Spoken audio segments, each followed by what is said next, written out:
Welcome to We Find You. Oh, you part of the camp now. You are part of the camp now. Welcome to the Refind You camp. I know you were going to stay a while. Why wouldn't you? It's great here, right? If you're new here, my name's Alisha Bradley. I'm a mindset and manifestation coach, and I'm here to help you naturalize everyday miracles, making conscious creation and deliberate manifestation an everyday lifestyle, okay? This is life. This is life vibes, y'all. We are manifesting every single day consciously through the power of our thoughts and our energy and our vibrations. You ready? Let's get it. And I'm grateful and honored for you all to be here, for you all to engage in this content. I love all of the comments, whether they're positive, negative, I don't care. It's still comments, right? It's still engagement in some way. So I love it all. And I really appreciate you investing your time and energy to just hear my voice and hear my perspective on life and how we can create the lifestyles of our dreams. I just love all of this. I'm so passionate about it. And I just wanted to take some extra time to just thank you. Thank you for being here. Thank you for blessing me and blessing this community with your amazing presence. It makes a difference here. It makes a difference. So thank you for being here. If you would like some free resources, check out my activations playlist. I have all types of things you can listen to, from subliminals to sleeping meditations to guided visualizations to guided meditations. And I got y'all on the King Subliminal. I promise you. I know I'm like delayed. If you haven't learned me yet, I'm a flow with things when I feel inspired to do it. And it's just like a flow. And sometimes there may be a little bit of a delay, but it's not personal at all. I want to conjure up that feeling, that vibration, that inspiration to actually create that specific subliminal for you. So for those men out there, or for those women who want to really ignite and elicit that masculine king energy within you, I got you. It is coming very soon. I promise you. I've not forgotten about you. So today I wanted to talk about everyone as you pushed out, okay? Just kind of dig a little bit deeper into that, because this is a very high level concept. This requires spiritual maturity, emotional maturity, in order to truly embrace this concept in the way that it is intended to be embraced. For instance, this concept is not to be embraced in the form of you saying, oh my gosh, well, COVID-19 is happening in my reality. How did I create that? Oh my gosh, how is that me pushed out? Right? Is my inner world like COVID? Like, what is going on? And we ask these crazy questions like, how did I contribute to racism? How did I create abuse of children? How did I create homelessness, right? Like how was I a part of all of this craziness around me? And then we can get caught up in the rabbit hole quickly, and we can be pulled deeply down into that dark rabbit hole of all of these thoughts and all of this contemplation around, how did I contribute to that? How is that a reflection of me? Right? And that's not what that's intended for. There are some questions that are just not meant to be answered, you guys. There are some things like, how did you contribute to creating to the COVID-19 virus? How is that you pushed out? We don't know.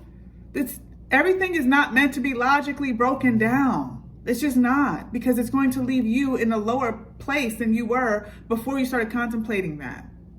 So the way I take that is somehow, some way within our programming, there's a lot of programming that we're not aware of. 11 million bits of information are streaming through your subconscious in any given second.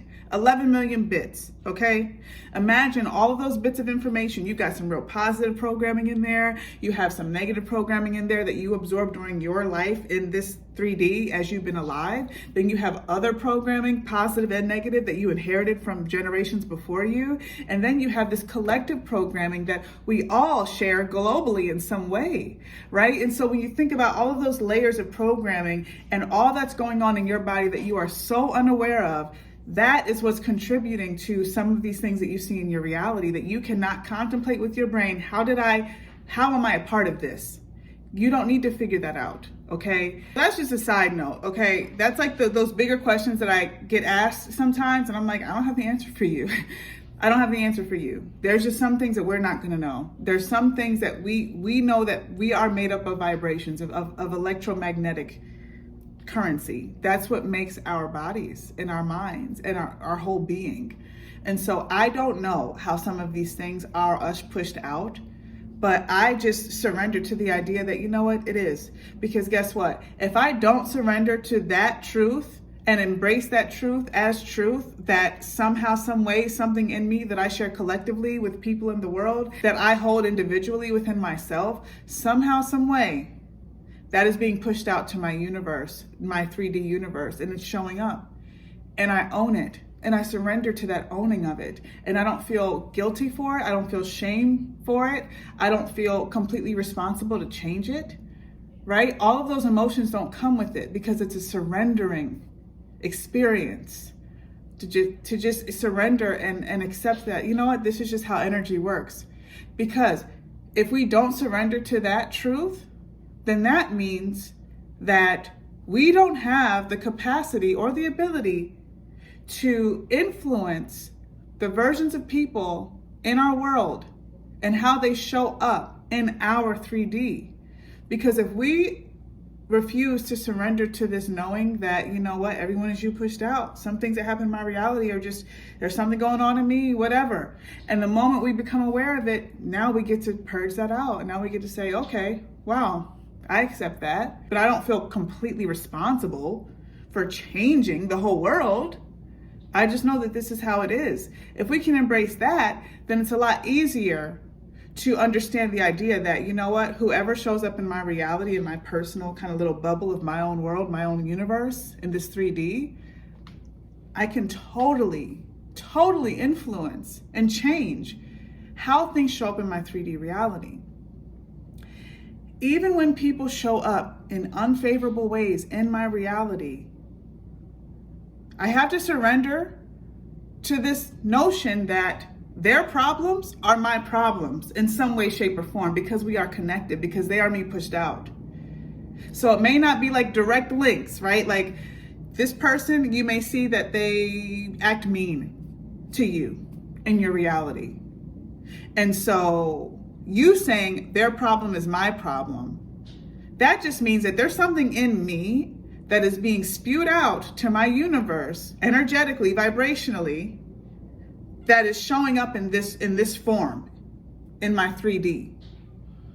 So it would behoove me to ask myself what's going on there, with no judgment, no shame, no blame, no condemning, right? No feeling guilty for it. This is an objective questioning and contemplating around this idea that, okay, they're showing up in this way, so what's going on here?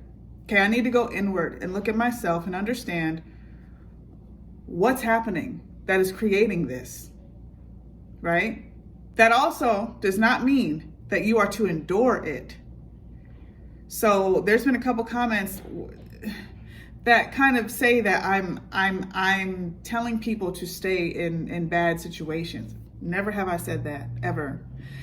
I've always made it very clear to create necessary boundaries. If there is somebody in your 3D that is triggering you to the point where it is hard for you to feel good about yourself, it's hard for you to function in your day-to-day, if it's abusive, if it is extremely toxic to the point where it's affecting your functioning, of course, you cut that off. Cut it off so that you can look inward and change your world.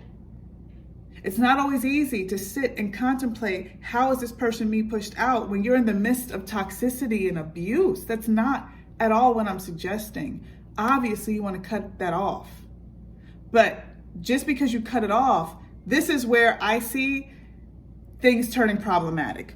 We cut off this thing, and then we call that person narcissistic, and they're abusive, and they're mean, and they're this or that, or whatever unfavorable behavior. It may not be any of those.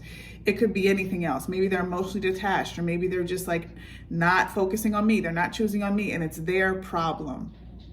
And if you say that, and then you say, you know what, so you stay there with your problem, and I'm going to go over here and create a better relationship with somebody else. And you don't take the moment to pause and say, what in me has created this version of this person? What in me is being reflected back to me like a mirror? If you refuse to look at that and just contemplate that, and you don't always have to have the answers, and you don't have to go through this whole long journey of like purging out, but it's just, it's worth asking the question, how is me being mirrored back to me? How? What's happening here? And just sit in that curiosity and allow the answer to come to you, because you have all the answers anyway, right? So it doesn't have to be this toiling and this laboring of trying to figure out what's so wrong with you. That is not the vibe. It's about being curious about how things are working energetically in your 3D reality, in your world. There's been a few comments like, well, why would you go back to somebody if it didn't work out? Why would you go back to an ex? They're an ex for a reason. Why not find somebody else? Okay. Your ex could be an ex because this thing happened where something's being mirrored back to you, and you refuse to look at that in a way where it's like being curious about, what's going on with me? Not excusing their behavior, not saying that their behavior is okay, but looking at yourself. Because if my world starts with me and ends with me, then I'm going to come back to me, right? If you don't ask that question, guess what's going to happen? You're going to go to the next person, and that same pattern is probably going to show up. And it may not be exactly identical to the other, but there's going to be something that shows up that still reflects this vibration in you, because you have not looked at it, sat in curiosity with yourself, and you have not addressed it within yourself. It's going to show up here. And then the same thing's going to happen, and then you're going to blame them, and you're going to say, it's them. It's not me, it's them. Their problems are their problems, and my problems are my problems. And there's no correlation here whatsoever. They're just a bad person, or they're just not good for me. And then you're going to go to the next, and this is going to be your life. That's just how it works. I'm not affirming that for you. But if you are in a place of refusing to look at yourself and understand what's going on within my self-concept, what's going on within me vibrationally, what did I absorb maybe when I was a child, or what did I inherit from generations before me that is vibrating on this level, that is creating this reflection back to me and these people that I encounter in my reality? If you don't ask those questions, you're going to continue to have the same experience. I hope that makes sense. I'll tell you how I maneuver through this world now, okay? Not before. Before I was at one. That's why I'm so passionate, and that's why I'm like, come on, y'all, let's wake up. Wake up to yourself, okay? Because I was asleep to myself, and I had relationship after relationship after relationship after relationship. None of them worked. There was always something that did not work. And there obviously was a pattern there, because we all have themes in our relationships. We all have patterns. And guess what? Those patterns are based on what's happening in your vibration, what's happening in your programming. That's why it's a pattern. That's why it's a pattern, because you're the pattern, because you're the common denominator. And again, you're not creating the problems, but the programming is creating the problem. So if we refuse to look at what's in us, the programming, because we didn't ask for this programming, we never invited it in. We never said, okay, I'm going to create this programming inside of my subconscious mind, and this is just what I want. Like, no. That's why we don't blame, we don't condemn, we don't shame ourselves, we don't hold guilt for these experiences, because we never asked for the programming in the first place. It was given to us. And that's just a part of life, a part of existing as a human being in this world, is to shed ourselves of that programming that was forced onto us at early ages, or given to us through inheritance, through generational inheritance. It's just up to us to just kind of continue to clean, purify, purge, cleanse, whatever word you want to use. But it's up to us to cleanse ourselves of this stuff that we never asked for in the first place. So the way that I maneuver is now, no matter what I see, and I do pick and choose, by the way, okay? Because every single encounter I have, I'm not sitting in deep contemplation about how did I create that. Don't nobody got time for that. But I do it during those important moments throughout my days, okay? Important moments are when I see my sons showing up in a certain way in my life, when I see my family members, when I see my SP, my man, my specific person, when I see him acting a certain way, I do sit in contemplation, right? So these people, or if I encounter strangers, but it's a very touching encounter, right? It feels like a profound encounter. That's when I also contemplate. And so typically when I see something showing up unfavorably in my reality through another person, I mean, obviously I might get annoyed, right, at them, but then I quickly wake up to the fact that they ain't separate from you. They're not different from you. They're reflecting you back to you. So sit in contemplation, and you may not even have the answer. So we're not sitting in contemplation to find any answers, but we are sitting in a space of, you know what, I acknowledge that I was a part of this unfolding in some sort of way, and that's fine. And now I am intentionally asking the divine to help cleanse whatever is in me that is creating this in my external world through this person. I'll give you an example of this. I was at the Walgreens the other day, sitting outside. There was a homeless woman, spoke a whole different language, and she was yelling, screaming at people that were not there. Okay, she was clearly suffering. She was clearly homeless, and she clearly had some sort of mental stuff going on that had taken over her mind. The me 10 years ago would have looked at her and said, okay, whatever, that's her. She's separate from me. She don't got nothing to do with me, and I'm going to avoid her because she's crazy. The old me. The new me, the evolved me, the one that has truly embraced everyone as you pushed out in a way that does not feel like a burden, but it also gives me clarity around why things happen the way they happen. Sorry, there's a glare here. I hope it's better. There we go. So the new me saw how she was behaving, and the new me said, wow. And I said the whole Ho'oponopono prayer. I'm sorry, please forgive me, thank you, I love you. And I say that in those moments where I can't figure out how I created this woman in my reality and her behavior and her suffering and the darkness that I felt from her. It was so gut-wrenchingly sad.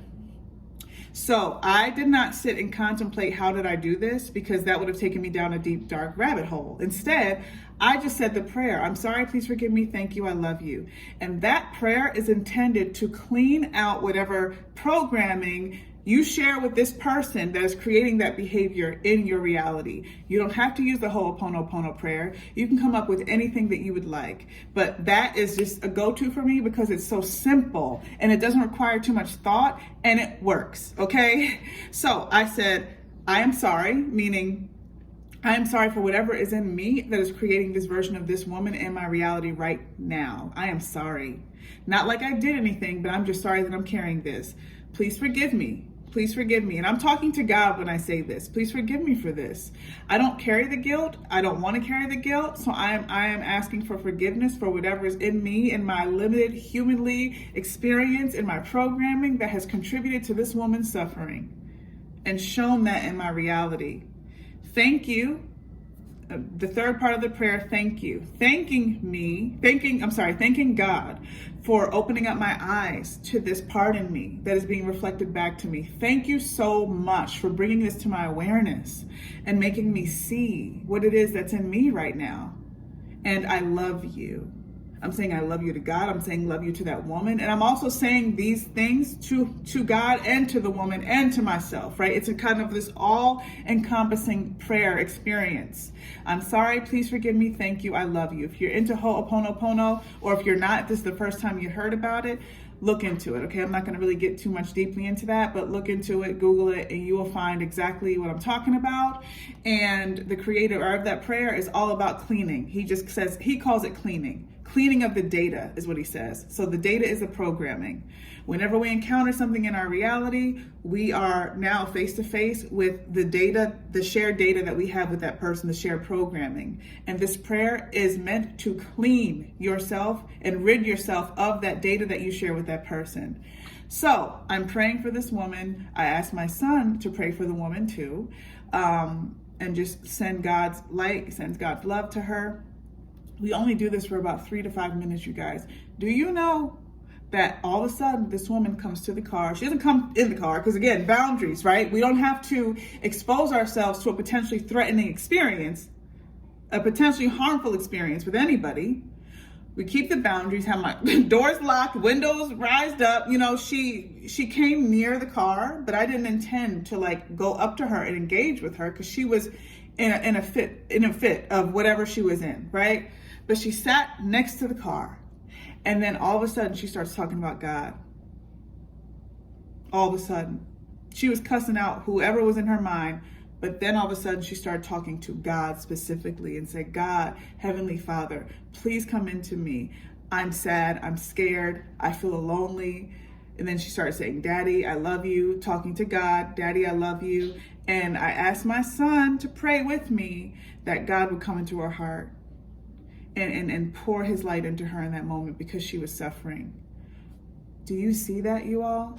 So if I would have disowned my connection with this woman and seen her as this lower person that doesn't deserve my attention or doesn't deserve my my time and my energy to really contemplate or just pray for this whatever programming we shared to be released in this moment, she would not have, probably not, I don't know, maybe she would have, but I'm assuming she would not have come to that place where she encountered God in that moment.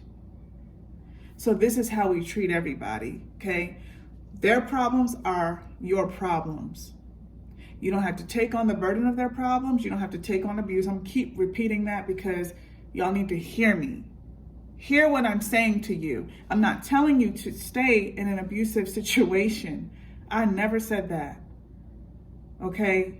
Create all the boundaries you need to, but please don't go around running around blindly thinking that they're completely separate from you. If you call somebody narcissist, guess what? They're reflecting something that you're carrying in you somehow, some way. So instead of you looking at them and condemning them, look at yourself and just with the intention of clearing it out. Clear out whatever tendencies or whatever programming is in me that's shared with this person. I clear it out. Use the prayer if you want to. I thank you. I love you. Please forgive me. I'm sorry. Boom. If that prayer resonates with you, or come up with some sort of prayer or some sort of just mantra. It doesn't have to be a prayer, a mantra. Or you could say, in this moment, I cleanse myself of whatever it is that I share with this person that is creating this version of them. Boom, cleanse it. That's it. You don't have to say sorry and ask for forgiveness if you don't want to, because if that triggers you in some negative way, you don't have to do that either. Okay, do what feels good. That Ho'oponopono prayer feels good for me in those moments where I don't want to contemplate, I don't want to think, I don't want to figure out why or how. It's too dark, it's too sad, so I'm just going to say this prayer, and it works every single time. Okay? Their problems are your problems. If you run away from it and if you blind yourself, then you are going to continue to encounter these same problems. I really hope this video helped open your mind up to everyone as you pushed out in a new way. And I love your feedback, and I love y'all, and I'll talk to you soon. Bye.